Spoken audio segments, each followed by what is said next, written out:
As a manager, you can model forecast scenarios by varying the parameters and watching the forecast change in the time series chart.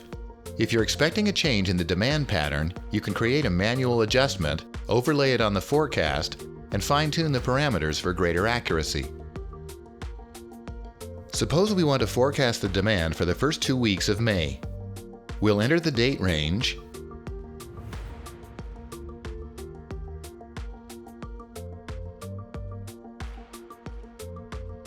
set period length to 7, the number of days in 1 week, and set periods to forecast to 4. Now we can see the forecast in the time series chart. We have a product launch coming up soon, so we expect a higher demand for agents to meet an increase in sales activity. Let's create a manual adjustment for that day with a 10% increase in demand.